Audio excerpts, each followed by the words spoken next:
Hakuna Mungu mwema na mwaminifu zaidi ya Mungu wetu. Yeye ni Mungu ambaye akisema jambo lazima alitekeleze kama vile alivyosema. Huyu ni Mungu mzuri, Mungu anayefurahishwa na mafanikio yako, ni Mungu anayekwazia mawazo mazuri. Huyu ni Mungu ambaye anajitambulisha kwa wanaye kama Baba.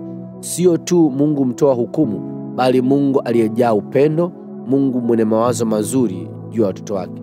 Na huyo ndiye Mungu ninayetangaza habari zake. Bwana Yesu asifiwe. Mimi ninaitwa Mwalimu Daudi Mwarizo na ninakukaribisha katika maisha ya ushindi. Neno la Mungu linasema katika kitabu cha Warumi sura ya 10 mstari wa 17, basi imani chanzo chake ni kusikia, na kusikia huja kwa neno la Kristo.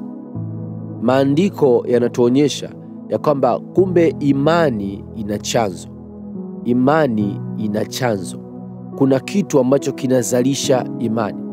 Sasa katika maisha ya kila siku ya wanadamu, taarifa tunayoisikia ndiyo inayozalisha kuhusu kuamini juu ya jambo fulani. Na baada ya kuamini ndiposa unachukua hatua.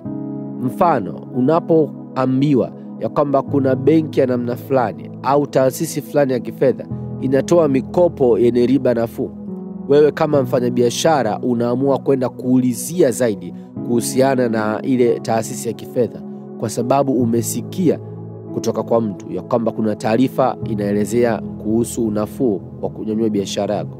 Inawezekana ni mtu ambaye unakutana na changamoto ya kiafya. Utakaposikia ya kwamba kuna dawa ya aina fulani ambayo inaweza kukuponya kwa haraka na gharama yake sio kubwa, kwa haraka utaenda kuulizia kuhusiana na ile dawa. Kwa hiyo utagundua kila hatua ya kiimani inayochukuliwa inatokana kwanza na taarifa. Na vivyo hivyo katika ulimwengu wa roho, imani ya kweli, imani ya kimungu inatokana na taarifa zinazoambatana na neno la Mungu. Ndio maana neno likasema chanzo cha imani ni kusikia, na kusikia huja kwa neno la Kristo. Hii inamaanisha kila mara unaposikia neno la Kristo, kila mara unaposoma neno la Kristo, hiyo inakujenga imani.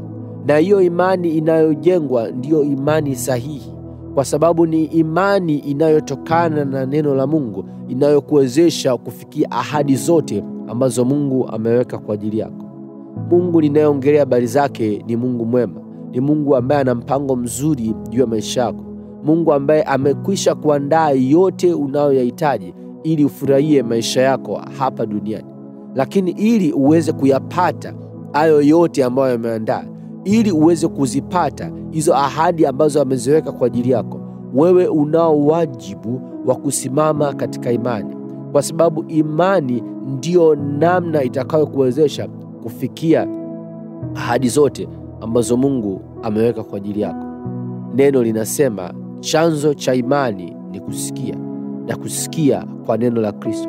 Kwa hiyo kama unataka imani yako ikue, kama unataka imani yako iongezeke, hakikisha unasoma neno la Mungu mara kwa mara. Hakikisha unasikia mafundisho ambayo yanaijenga imani yako, kwa sababu kwa kukuza imani yako unajiweka katika mazingira mazuri zaidi ya kuweza kupokea ahadi zaidi. Jinsi imani yako inavyokuwa ndogo, ndivyo unavyojizuilia kupokea ahadi nyingi zaidi. Na jinsi imani yako inavyokuwa kubwa, ndivyo unavyojiweka katika mazingira ya kupokea ahadi kubwa zaidi. Kwa hiyo zingatia hili. Imani yako ni lazima ikue. Imani yako lazima iongezeke. Na ili iongezeke, ni lazima uwe unasoma neno la Mungu mara kwa mara. Lazima uwe unakaa katika mafundisho yanayojenga imani yako. Kwa sababu katika kukua kwa imani yako, ndivyo unavyoweza kupokea zaidi ahadi ambazo Mungu ameziweka kwa ajili yako. Nikutakie siku njema yenye baraka. Mungu akubariki.